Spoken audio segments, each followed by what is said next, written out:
Yeah, there's a company called GreyP, which is, I guess, a subsidiary of Rimac, which is the Croatian EV supercar company, which has some really cool stuff on paper. I don't know if they've actually shipped anything, but their bicycle subsidiary has, I guess, the equivalent of a super bike. It's a really cool EV bike with all kinds of cool technology. The only drawback is it starts at $8,000, but it has like built-in video cameras and it's connected.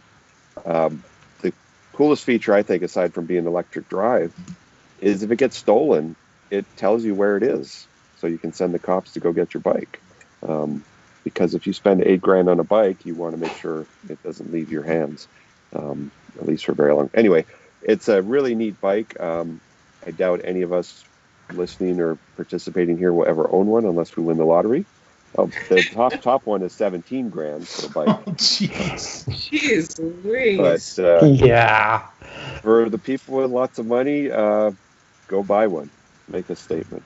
Well, yeah, the Rimac cars are $1 million cars, so hey, 8,000, 16,000, that's a bargain. That's a bargain. But it is neat that they have all this connectivity and live video, and you can film your rides and all that.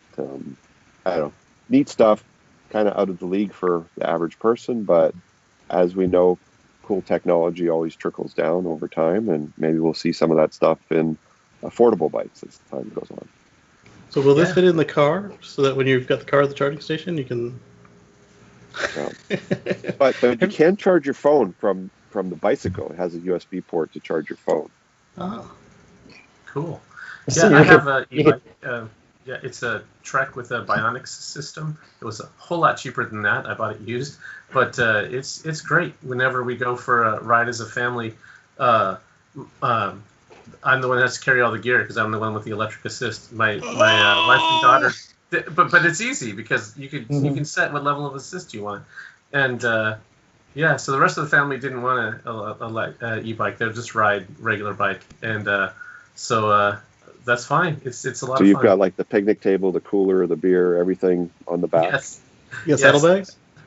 Yeah, I was gonna say saddlebags or pull saddlebags. Yeah. Okay. No, I don't have a pull cart. Yeah, but that'd be cool. Yeah, might get one though. Yeah.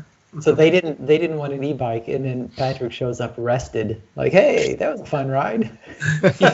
Well, they have heat stroke. Oh. I really like the spare battery feature on this one, the GreyP, and I don't know, Russell, because last time it was about a bike, we were on opposing sides of whether or not the bike was too fugly to be believed versus cool and looked like, a nice Indian motorcycle, which I appreciated.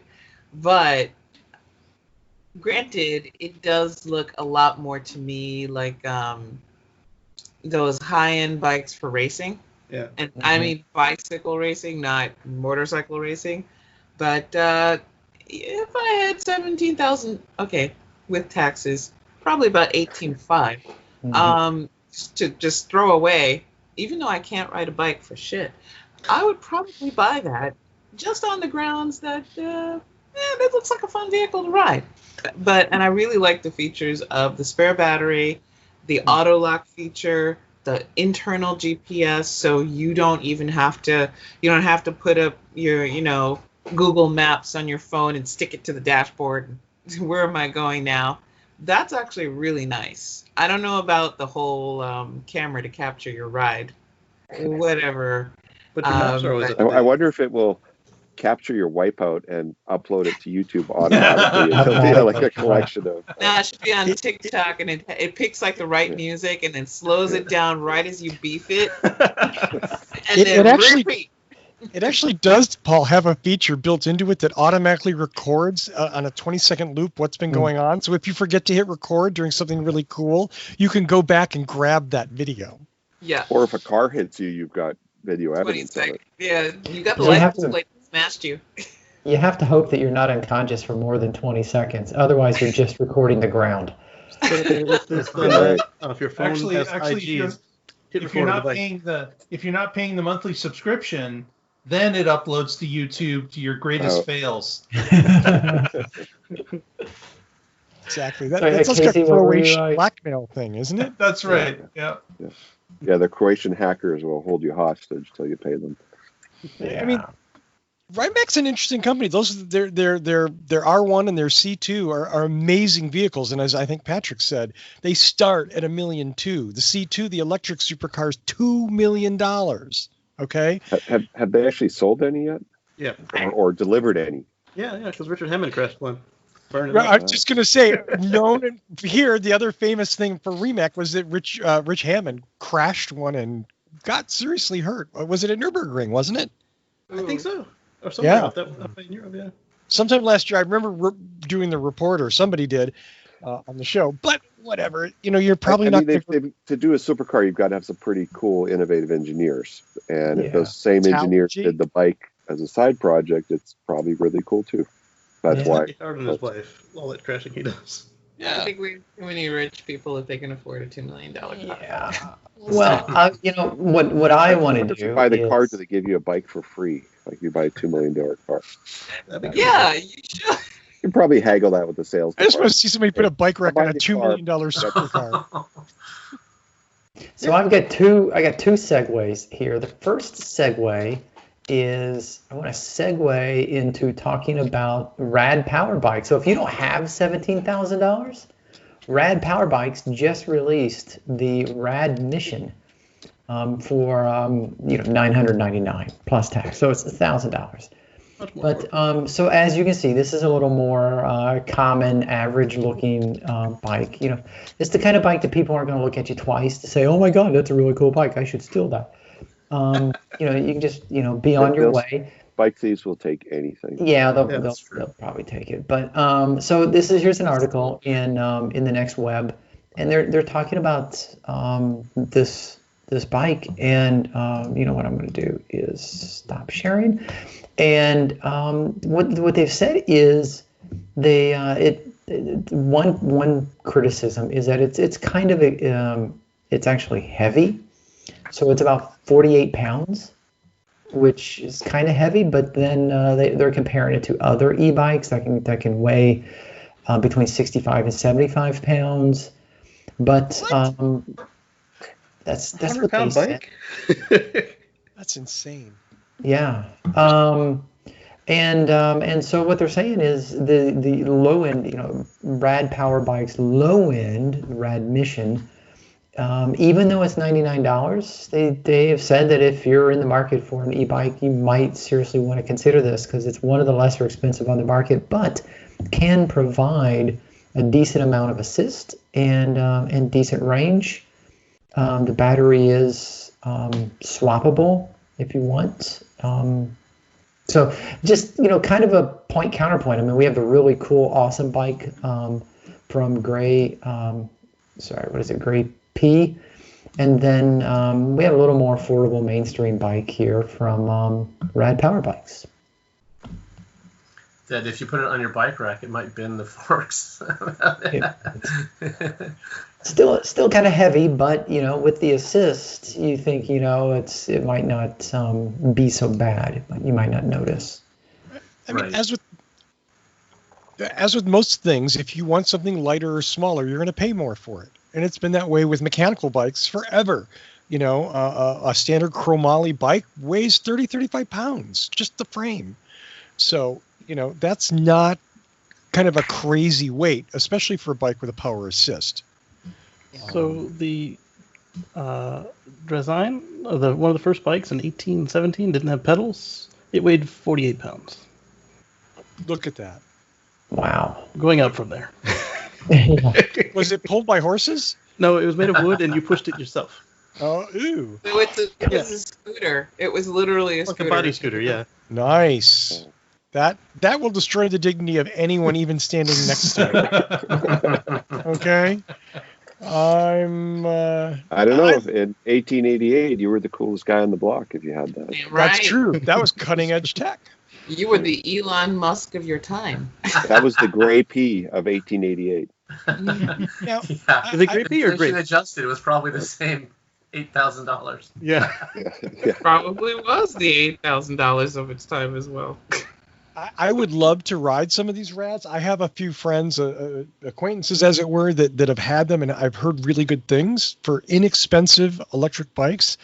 They've gotten very they provide a good value. Okay. So really cool. Very, I mean, again, it's a great option, and you don't have to spend $3,000 to $8,000 to get a decent electric bike. And that's the whole point with RadPower. And yes, RadPower, you can send us some bikes for review, because I'd actually like to ride them and talk knowledgeably about them. Yes, that's me asking. Yeah, I mean, heavy as it is, that the assist, you probably don't even notice how heavy it is. No. It's true. I mean, There's honestly, also I think a lot of times people complain about it because they just like to complain. You're not on a racetrack where every ounce matters. Calm down, people. Just get on the damn bike. Well, let's be clear. I'm not a small adult. Okay? So the difference in 3 pounds or 10 pounds on the bike, not a big deal in my world. Okay? It's just not. And I get it. Like, if you're Lance Armstrong or some other bicycle famous person whose name I don't know, that 8 ounces probably makes a difference. And if you're in the Olympics or the Tour de France, that's huge. If you're me and you're going to Albertsons for a 2-liter Diet Dr. Pepper, probably not a big deal. Or if you're on the 10th floor with no elevator. That's a big deal. You're rolling downstairs. At least stay a bike messenger. I know about it. That is not a good scenario. one more bike thing I want to talk about. Please, Paul. In the mid-range, there's a Indiegogo thing called the Baby Maker bike, and I don't know what the name means, but it's only about $1,500, and it's pretty damn cool. So check it out. Just Google Baby Maker e-bike. Or maybe you should be careful Googling that. Yeah. Don't Google it at work. Put safe search on. Yeah. But it's a really cool looking bike. And the cool thing about the Baby Maker is it doesn't look like an e-bike. They've hidden all the technology. It looks like a regular road bike. And they've got this sneaky way the battery tube goes down the angle tube, and you can, I guess, pull the logo off the front stem and pull the battery out if you have to replace it. But it's pretty cool looking. Yeah, it looks great. And Russell, San Diego, man. Are they? Yeah. There's a lot of beautiful. And they've raised $12 million on Indiegogo to build this bike. I'll have to look into that. There's a company called Faraday that I've talked about on the show before that I love. They're just gorgeous bikes, but they're expensive. I mean, they're $3,000. And no relation to Faraday Future. No relation to Faraday Future. This actually is a built, delivered for years product. It's a gorgeous bicycle. And again, it looks like it doesn't look like an e-bike. Not all of them do, at least. A lot of them have the stuff hidden. So finally, I guess is sort of the coda to this sort of electric transportation thing. This week it was announced that Segway, the invention that was going to change the world, it's gone off the cliff. They are gone. No more Segway. Did they redesign any cities for it? They were shutting down, and there was lots of threads about like what. And I here's my opinion, and you guys chime in afterwards here. Way too expensive. Dorkosaurus. It was actually right. It was the Dorkmobile. Okay, like there's no way you could be cool on this thing, even though it was cool, and they weren't actually. If you're a ball cop, you'd be cool. But even then, you'd look like a complete right, like. And they weren't actually that easy to ride. It took a little bit of skill to kind of to get it. So, for $5,000, the guy who bought the company like go off a cliff riding one because he couldn't drive it. Oh God, no, I didn't hear that. Yeah, there was an some rich guy in England bought the company and was driving on the cliffs of Dover or something and drove off the cliff and killed himself. Oh my God. Right, so it's not Dean Kane, the CEO of the company originally owned the company. It's the guy who bought it from him. Yeah. What great PR for a company. Yeah. I love the bike so much I bought it. And bought the then company. drove it off And the they cliff. drove off a And cliff. then I bought the farm. If they had that automatic video recording thing, Yeah, that exactly. the GreyP bike does, at least we could have seen his last few seconds of terror. No. Yeah. Then we would have found out that it wasn't an accident. It was a big anti-Segway coming after him. Whoa! Angry children chasing him with sticks. Hit the emergency brake. Oh, that's sad. Well, there's a reason why the Segway was the joke chase visual gag for multiple TV shows and movies. So, And they still didn't design any cities around it. nope, did not design any cities around it. Oh, that was so- a hell of a lot of hype. Some viewers may be too young for that. So they said they were going to redesign cities around this device before we knew what it was going to be. And then they unveiled it, and then nobody redesigned any cities. So everybody looked at it and said, And probably very few people bought one of these. Correct. They There were are $5,000. Yeah, there are several cities that have Segway tours. So if you're in a city that you haven't been to, and for whatever reason you don't feel like walking around the city, you could do a Segway tour. And with if a you're guide. somewhere where no one knows you, who cares if you look like a dork riding around on a Segway tour? Right, yeah. And renting one for a couple hours in the afternoon sounds like a whole lot better than buying one. Or walking in 100-degree heat. yeah. Yeah, there was I know Lancaster, where I used to live, had a Segway tour company, which is really cool. I know DC, I know lots of places have them, and it's actually not a bad idea. Maybe you're visiting and you don't want to put 10 miles on your sneakers, but you don't mind doing it on a Segway. That's cool. It's a good way to get around and do that. Of course, you're wearing a helmet and you're looking like a dork, and there's a guy in front of you, like hoping he doesn't lose you as you go through the crosswalk. And you hope he didn't have a burrito for lunch? But he's 7 feet tall, so if he doesn't go too far between the light, you can catch him. Honestly, if you had a burrito for lunch, you're basically just adding some propellant. you might get a little move a little faster. That's about it. I think that's another show title. Burrito propellant. While I write down that show title, Burrito propelled Segway. propelled Segway. Thank you, Paul. I like that better.